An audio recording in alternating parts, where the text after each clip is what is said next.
Hello, everyone, and welcome to OLA 2021. My name is Zane Ratcliffe, and this is Succession Planning 101 with Elizabeth Skirpin.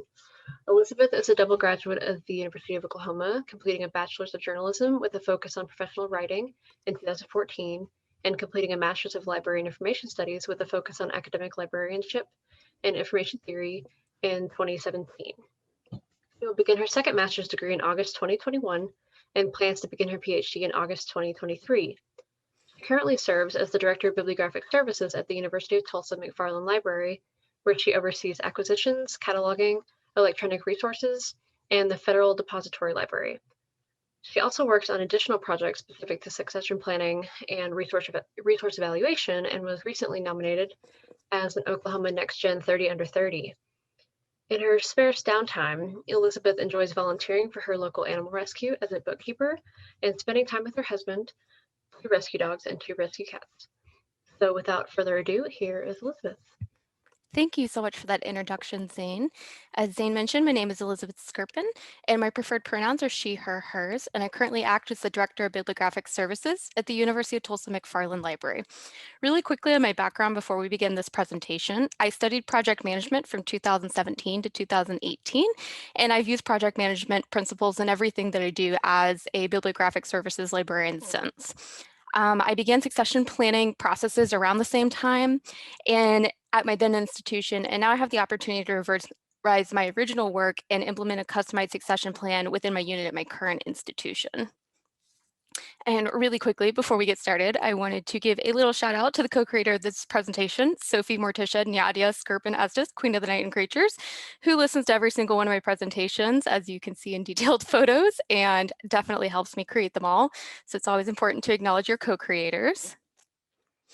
And before we really jump into the meat of this presentation, I wanted to provide a couple of definitions on what I'm talking about and why I might use some of these terms interchangeably. I certainly find as I'm studying more about succession planning or bench strength or some of these other definitions that they can become very confusing and they're used interchangeably, and it depends on the environment or the institution or the professional field really to inform the definitions. So just so we have some common definitions, for our purposes, succession planning will refer to the necessary steps taken to plan for future employees and leaders in terms of documentation created, cross-training employees to help one another in times of employment transition, and planning for unexpected loss of employees.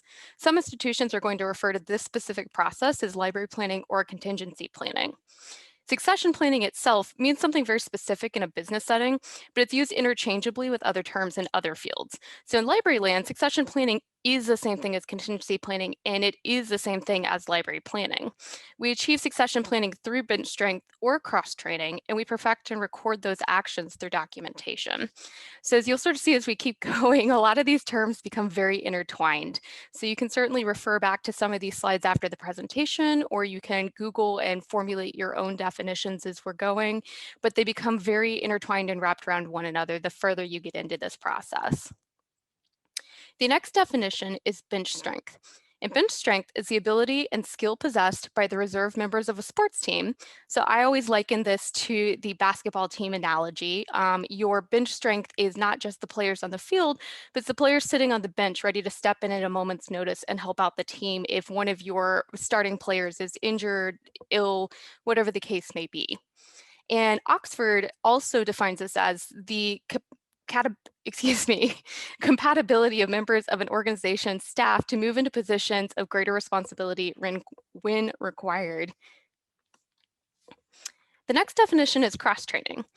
And cross-training is the action or practice of training or being trained in more than one role or skill, the capacity of members of an organization's staff to move into positions of greater responsibility when required, teaching your employees the skills and responsibilities of another position at your company to increase their effectiveness. And lastly, documentation. Documentation is defined as material that provides official information or evidence, or that serves as a record. The written specification and instructions accompanying a computer program or hardware, or the process of classifying and annotating texts, photographs, etc. So putting this all together, you're going to hear succession planning, bench strength, cross-training, and documentation thrown around in a whole bunch of different various combinations or used in place of one another. And this is because these terms are all related and they can be used in various combinations by different institutions, as I previously mentioned.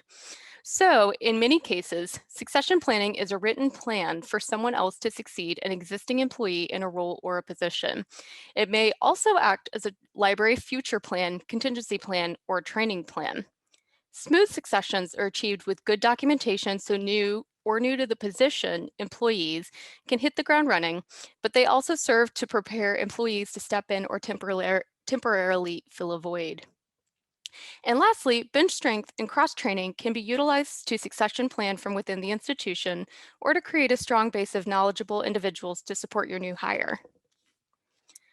So sort of explaining this as an example, this is the University of Tulsa McFarland Library sort of COVID at a glance experience over the last year and a half or so. So in February of 2020, the new director of bibliographic services is hired, and that was my position. And I replaced a 30 plus year at the institution employee who had been here for many, many, many years in a variety of functions, but at least 10 to 15 years in the Director of Bibliographic Services function position.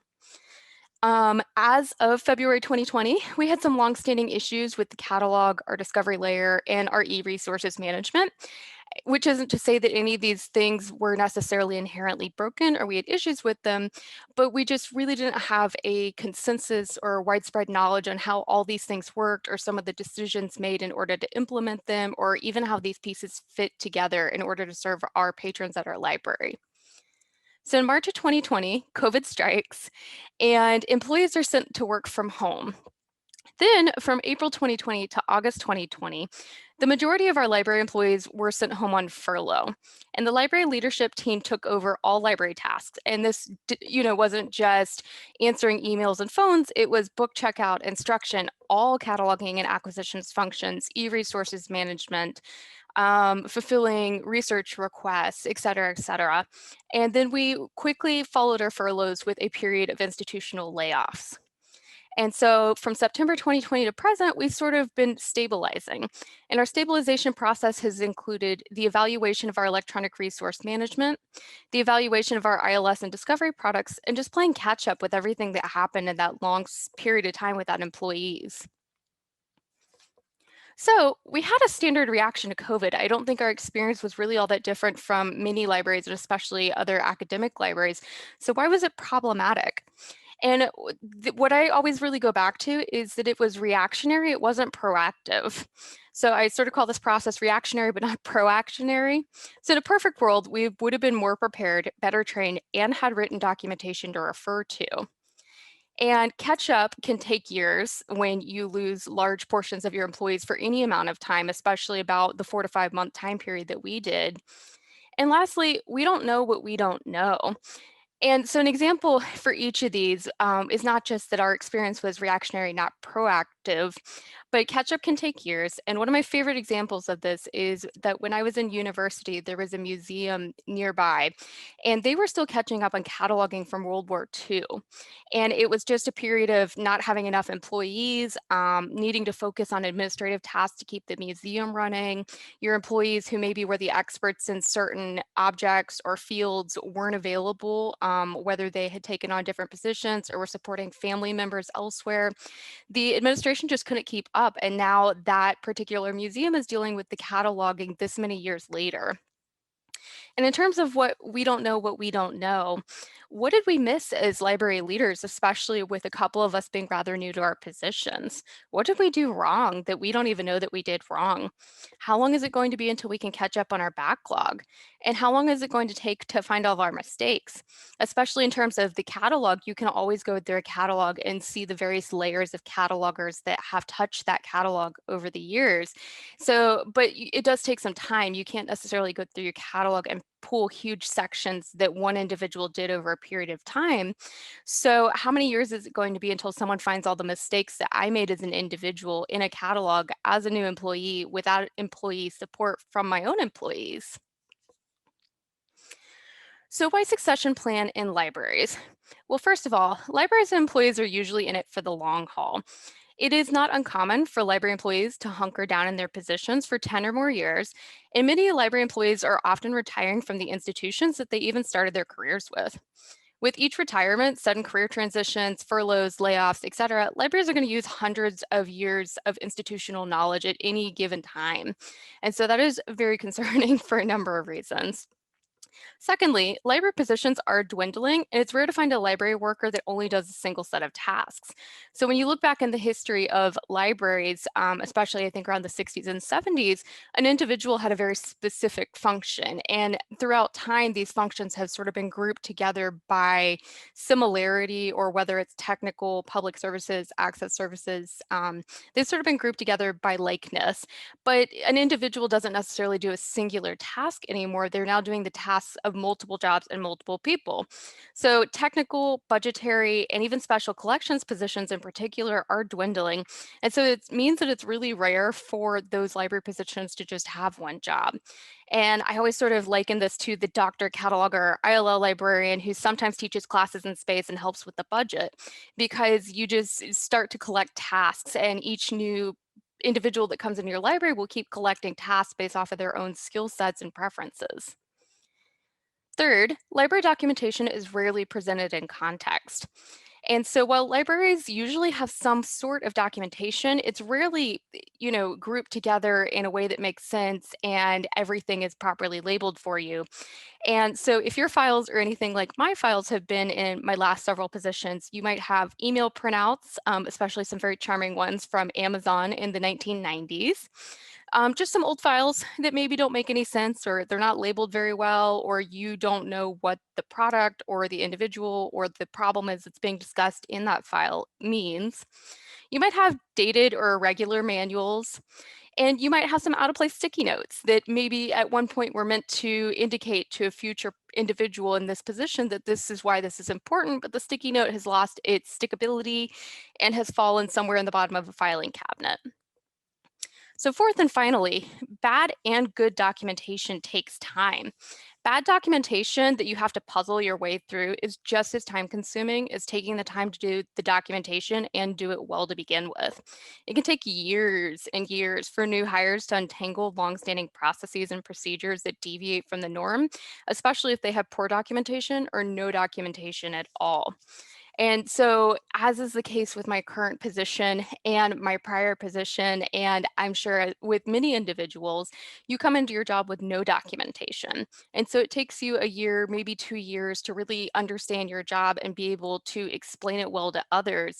But you're having to reinvent the wheel with each new individual coming into a position. So, components of a good library plan is really documentation. What are we doing and how are we doing it? A plan for the future. So, why are we doing this? What is its purpose? And how do we keep the library's future in mind? And then you're going to want to detail long term storage. How will we ensure the survivability of these critical documents for our library? And there are some pros and cons, obviously, to succession planning, as with any major library decision being made. With the pro being that good succession plans only have to be created once. They're meant to be foundational documents for your library. So when you have all-encompassing documents, you can justify the positions that you have, utilize the same documents to justify creating new positions. You can use these documents to justify raises or job reclassifications. You can explain the library's impact while justifying library costs and expenditures. They're not necessarily how-to documents. They are meant to be all-encompassing, the basis of what the library does and how we go about doing it. Good succession plans can be picked up by any team member on the team. If they're well written and they detail what you're doing, how you do it, and why you're doing it, it shouldn't be hard to hand it off to others. Succession planning allows you to review role responsibilities, workflows, and procedures along the way, so you can revise what your library is doing as you're working through this process. And succession plans are foundational documents that can be used for a variety of needs and functions. However, there are some cons, and I think that the biggest one is always that it's time consuming. This does take quite a long time to put together comprehensive documentation. So, time is money. And if a full time employee making $20 an hour spends 20 hours a week, 50 weeks a year for 1 year on this project costs approximately $20,000 in employee wages in that year. And so, certainly, if you undergo this process, you have to be aware of how time consuming it is. And I think it really reinforces how important this process is and that you should only do it once and do it right the first time. So, in theory, every position will also need a succession plan, not just your technical experts. So, you can't just do this process with one or two positions and expect library success. It has to be all encompassing. Starting a succession plan can sort of unlock a Pandora's box of other tasks, projects, and organizational or cleanup jobs, and that can become a headache very quickly. Oftentimes, the fundamental ideas behind succession planning are misunderstood. I think if you walk into a room and say you want to start succession planning, sometimes other individuals can become very concerned about that, or why are you doing it? What's the purpose of this? That's going to be time consuming. So sometimes that can be misunderstood or misconstrued. And because of that, buy in is hard. And I think the most popular feedback I've heard throughout discussions with other librarians about succession planning and why to do it is that employees will often come back and say, "This isn't my job. The administration is going to use it against us. That's too much work." Or, "Why does this matter?" And certainly, those are very valid questions that you want to address and need to have a plan to address with your employees. And with that, my responses to this is that always succession planning is not busy work. So this is something to take seriously. The future of the library and your employees depends on this documentation. So this certainly isn't something you want to just assign to someone to eat through their time because you need to pay them and they need to be at work. This definitely has a purpose and it's an important purpose. So it shouldn't be part of just something you're handing off to someone and not explaining well or planning well. Secondarily, it is not a documentation to help forcibly replace staff members. It very, I think, in a sense, comes down to this is really hard to sell to your employees and to your administration if you weaponize documentation against your employees to replace them. So we're certainly not going to utilize this very important documentation to just get rid of people now that their job is in writing. It is also not a step by step guide on how to do everything required of a position. We don't want to include Microsoft Word instructions on this unless they massively deviate from how to set up a standard work document. So for example, we don't need to have steps 1 through 10, open the Word document, type in the information, click on this button to save it. Here's how to name your file. We don't need anything like that.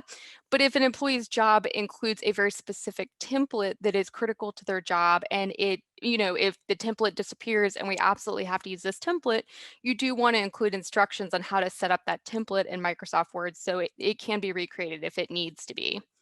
And lastly, it's not meant to be an "I told you so." Library plans are the first step in advocating for the library and possible collaborations. So once again, I emphasize, please do not weaponize any documents created. It's really not meant to be a negative thing. And if you utilize documentation one time in a negative way, I think especially planning documentation, it is memorable and your employees will not want to do it going forward. So, where to get started? This is certainly a very overwhelming process when we're discussing that it is time consuming and there's a lot of problems that can crop up doing this, and we have to get employee buy in and all of that. But I think the easiest way to start is to obtain your supervisor and administrative support early. These individuals are going to back up the importance of this project despite the cost and despite the time. So if you approach them early and explain why this is important and they're in agreement on how it can be utilized and that the library needs it, you can definitely work with them going forward to implement this within your library and have their appreciation and support in what you're doing. The next step is just to develop a written game plan over the purpose of creating a succession plan, the estimated time to create plans for everyone in your team, and what steps are going to be necessary in order to complete your plan. This can become very specific. You can have steps 1 through 10 with step 1.1, 1.2, so on and so forth, or they can be overarching goals with step 1 being speak to my supervisor about why we need to create succession plans in our library, and step 2, speak to my staff about why we need to do this. So they can be very specific or very broad, whatever works for you. Step 3, start with your own position. So it's really easy to evaluate your fit into the greater context of the library if you're in the position. And then once you really document who's above you, who's below you, what your core tasks in your position do, et cetera, then it's really easy to branch off of that. And you can start from there by sharing your version of your plan with your employees, with your supervisor, and tweak it for all the other roles in your libraries. And I think that once you go through the process yourself, it's a lot easier to help others really understand what is necessary to go into a plan and documentation before you know you have done it yourself. And so you definitely want to start with yourself in this process. And lastly, look at all the roles and responsibilities on your team, and you're going to want to identify the responsibilities for each team member specific to them. So you can work with each individual to identify the core tasks that they do. Consider creating a roles and responsibilities document that explicitly outlines the core tasks for each position and writing to aid the documentation process. Or you can really sit down with your team at a team meeting and hash out who does what and what are your core responsibilities. But if you take nothing else away from this presentation, I would say that the key to successful planning is documentation, and that documentation is everyone's job, even if it's not explicitly written in job descriptions. So the most common feedback I get when discussing succession planning or documenting is that many employees feel that these tasks aren't part of their job, but planning for the unplannable is an intrinsic task. Good planning means that employees can retire and still advocate for technical experts to be rehired. Employees can comfortably take leave or vacation without worrying that essential tasks will be neglected or messed up. And you can utilize your own documentation to aid when tackling complicated or rarely visited projects. And so I'm sure we all have that one position in our library who can't go on vacation because they're the only one who knows how to do their job and no one else feels comfortable stepping in to take over for that person. And so I always sort of joke that I've answered emails on almost every continent in pretty much every international vacation I've been on in the last 5 to 7 years because I'm the only individual that knew how to do my job. But when I changed my documentation and created that and made it available to the right people, I was able to successfully step away. So, with that being said, where do you start documenting? So identify all the positions reporting to you and ask those individuals to document their key job roles. So I think that one we've discussed already, and I think it's pretty straightforward. But then it gets a little bit more complicated. With documentation should center on core job functions only, not elective tasks. And elective tasks may be making recommendations to the purchasing library, the purchasing librarian, or creating book displays for the library, or perhaps your passion is creating branding for the library in Canva. And unless it's highly technical and critical to the library's ongoing functions, it's not something you necessarily need to spend time documenting, or at least not right away. I would really function on what are this individual's responsibilities outlined in their job description, and how do we make sure that all those responsibilities are covered in writing if that individual can't be with us for one reason or another. So next, documentation should exclude instructions for commonly used programs and should not include copy and paste materials from online manuals. So for the sake of brevity, you're going to want your documentation to not include step-by-step instructions for commonly used tools or programs such as Microsoft Word. And documenters should not copy and paste manual content that's available online or elsewhere in the library's digital files. You can just include the links or downloadable copy in the final folder of the documentation. So certainly if an employee walks up to you and hands you their documentation and 150 pages are just the OCLC manual printed out and stuck in their documentation, that doesn't help you if you need to really quickly complete some of their job functions. And so they can certainly say, if you want more information about this task, task, please visit this section of the OCLC manual, and you can go look that up if you have the time or you need to.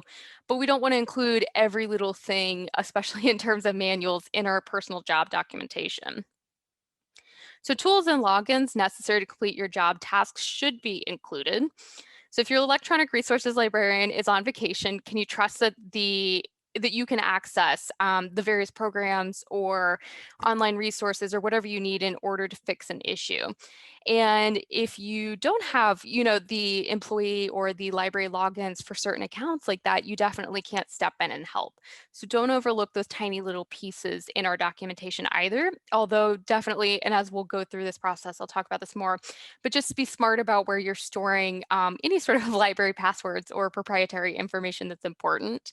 And it's definitely not appropriate for every single person to read that, but make sure that the people that can help with these problems and are designated to help with them do have access to those logins. And lastly, don't forget to put all your tools and resources referenced into context. So for example, the Program for Cooperative Cataloging Manual is available here. We use this manual to inform our cataloging of name authority records because we are a PCC NACO funnel member.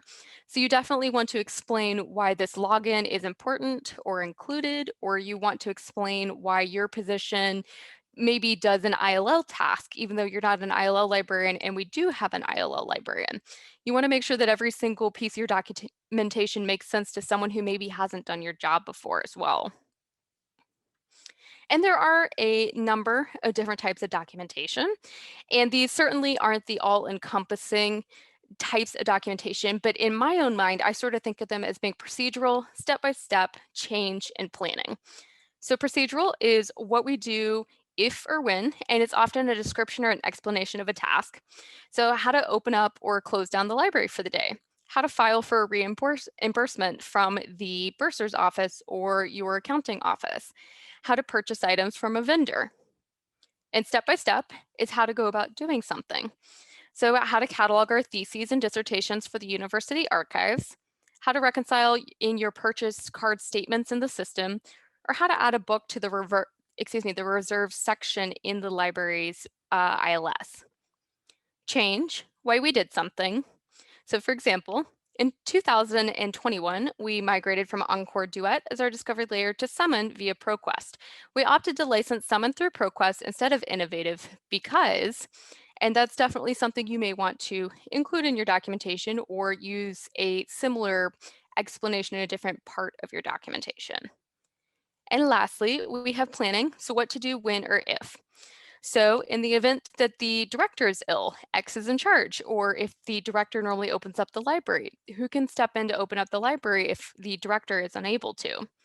In the event of a theoretical global pandemic or a national emergency, operate the library under Z plans, things along those lines. And during this process, there are so many little pieces that you will have to keep track of, but certainly don't forget that documentation is not necessarily meant to be read by the creator of the documentation. So you're not going to want to reference emails that that individual doesn't have access to or procedures that no one else would have a way of gaining access to in the event that you're not available to provide access to those items. Excuse me. And you're going to want to include a record of decisions made or procedures that deviate from the norm. So for example, we decided to change the ILL loan code on heavy textbooks because the cost of shipping is not in the library's budget. That would be a great example. Or when cataloging hotspots, our institution catalogs these devices as a physical medium, unlike keyboards, so students can place a hold on them. And lastly, include step-by-step procedures when vendor documentation is sparse or your institution has specialized procedures that deviate from what the vendor recommends. It is definitely possible to over-document. As we discussed, that employee who brings you their manual that has 101 pages printed out from OCLC is too much in terms of documentation. But you don't want to forget to include step-by-step procedures for task areas where vendor documentation is sparse or non-existent, or especially if your institution does have their own way of doing things. So think of documentation like a crash course in your job. If there's a problem or a deadline, can I find what I need quickly and reliably? And can I fix the problem or do the task with your instructions? So certainly one component that you can also consider during this process, and it can either help inform your documentation as you're creating it, or it can sort of educate others in a unit about the tasks and roles and responsibilities and problem solving for other positions that relate to their own. So you can certainly train employees who may be able to temporarily or permanently transition to other positions of the library. So in a previous position, I had backup duties for our systems librarian, and the systems librarian had backup duties for the cataloger position. So that is certainly one way that we were able to build our documentation from the ground up by explaining to one another what we needed to do in the event of an emergency or what sort of roles and responsibilities needed to be limped along until one of us could return back from vacation or sick leave, whatever the case may be. And I definitely think that when your job documentation is finalized, approved, and made available, that supervisors should consider cross-training and bench training employees who work closely together or with similar proclivities to ensure that there is enough shared knowledge in your unit and within your library to help with these highly specialized jobs. And this training might look like one-on-one training, reoccurring meetings, regularly revising and revisiting one another's documentation, or creating a permanent or semi-permanent team or group to help oversee tasks, or excuse me, oversee group training or discussions of highly specialized job tasks.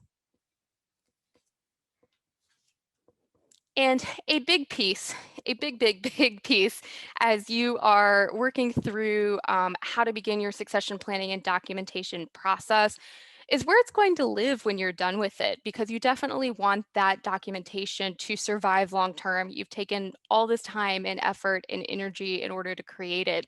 So we want it to be survivable, but you also want it to be accessible by some individuals, but not all individuals.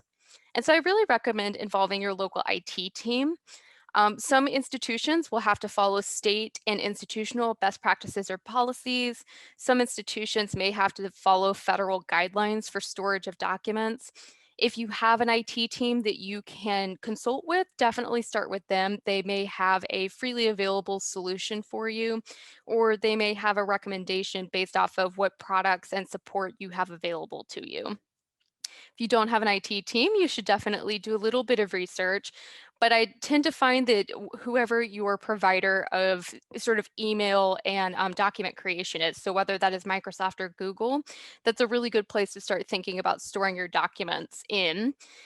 Which segues right into how you should store your documents. And my preference, and many other professionals in the project management and succession planning field, really advise that you do that in a cloud environment for ease of access.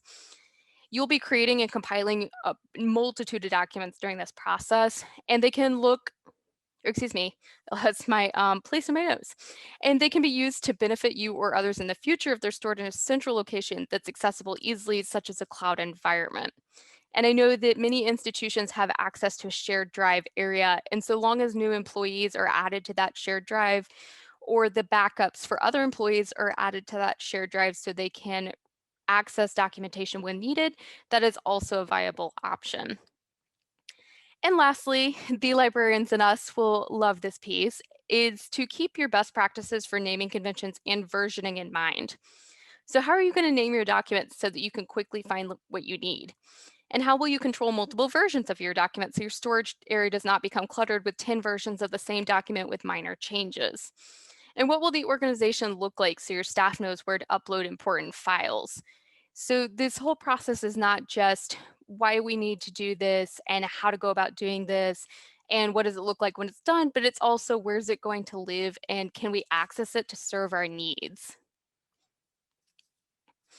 And so as a summary, steps to a completed succession plan. First of all, is going to be your buy-in from your supervisors, administrators, and team members. It is critical that everyone understands why we're doing this process or the importance of it, how we're going to go about doing it. So you definitely want to have everyone on board and make sure that everyone understands how important this process is. The next step is to identify core tasks under all team member roles that will need to be accounted for in documentation and future planning. And as we discussed before, there's a number of ways to do that as well. But I certainly personally find that if I just speak to each individual on my team and ask them what their core tasks are that they do each and every day in order to make the library function, they're pretty adept at giving me a list of how they would describe the chunks of their job. The third step is just to document. Make decisions about where the documentation is going to live, the naming conventions, and the versioning rules. The fourth step, identify library gaps that will need to be addressed and decide how they're going to be addressed through bench strength cross training in meetings. So once you've created all of your documentation and you have documentation for your position and the positions under you have documentation and perhaps other units in the library have had documentation, you'll start to see that oh no, we only have a single cataloger that knows how to do this step in the catalog. We need to make sure that another individual is aware that that is a process that needs to take place and that they have a little bit of familiarity of what that will look like. And you may even find as you're documenting in your library that there are employment gaps as well. That perhaps we have one individual doing 20 tasks and they're not doing all 20 tasks that are core for the library to function well, or they're overwhelmed, or there is just too much for that one individual, that may provide sort of a hiring gap that you can create another position. And now you have this documentation to reinforce the importance of why that position needs to be filled or created. And last but not least, make sure your documents and all relevant materials to your documents are accessible in a cloud environment and that they are in a non-proprietary format and location. So we certainly, there's not so many examples of this nowadays, but once upon a time, if you wrote your documentation in a competitor to Word, it would have maybe been an issue that someone else couldn't upload or open that documentation if it's not in a non-proprietary format. So that is also something to think about, is that we do want these documents to survive and be opened up by many future generations of librarians. And so after COVID is all said and done, and the TU library leadership went through everything that it did, what are we doing now? And I think that we are tackling the hard stuff. And we are tackling the hard stuff first by making sure that we're keeping our remote services ongoing and that we know how to do that. And so for me, that is helping better understand how our electronic resources are maintained and how to access those where they live. And it's not with the intention of stepping into that job, but when my employee who did manage electronic resources did go on furlough, I was unaware of how to do those tasks and certainly struggled to understand how to keep those ongoing. So that was a huge gap for me personally that I felt that I needed to address. The next step is document digitization. So we have a number of paper files, and a lot of them are our vendor contracts, and they are not available in a location that we can all mutually access. They live in paper files between many different offices. So we are working to digitize those. So if we do have to work from home again in the future, or if we have to pull up a vendor contract at midnight, whatever the case may be, we can access those. We are working to document all jobs, including those lost.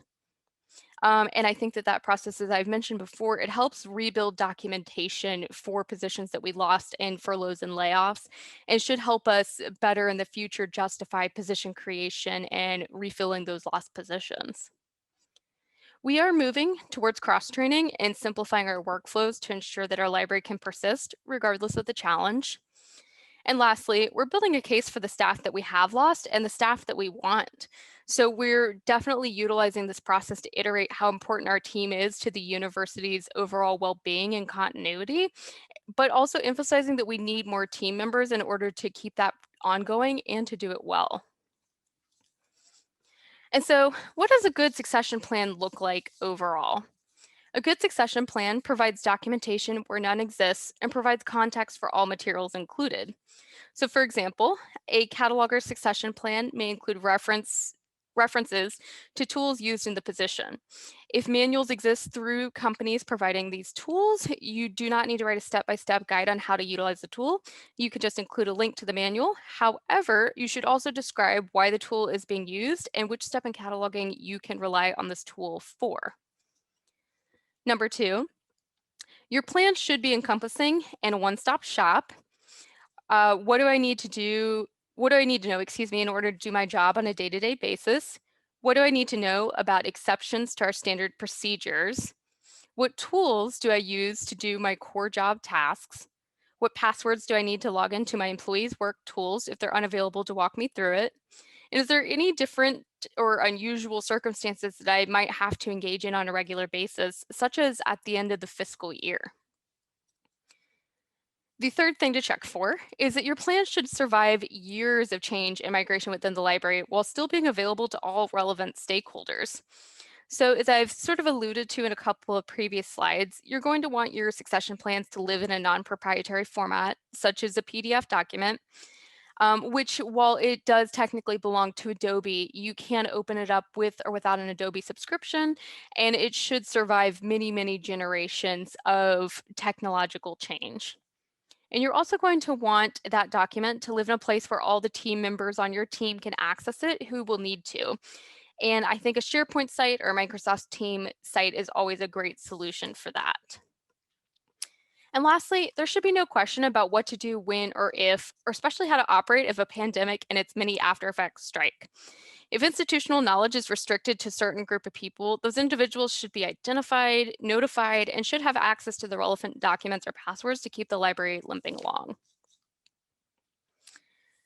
And so with that, thank you so much for attending today. I have provided a copy of my slides and notes on my personal Google site, and I will quickly flip forward to show you, but I have 2 slides at the end of this that are resources that you may want to look into this process further on and maybe see what some of the other librarians in the field are doing or suggesting, as well as links to some of the resources that I referenced in my definition slides. So you're certainly welcome to email me at any time with any questions. And as always, I appreciate your attendance and your patience today. Thank you. Okay, thank you so much, Elizabeth. This has been incredibly informative and helpful. And thank you to Sophia also. And thank you everyone for joining us today for this virtual session. I'm going to go ahead and end the session now and enjoy the rest of the conference. Thank you.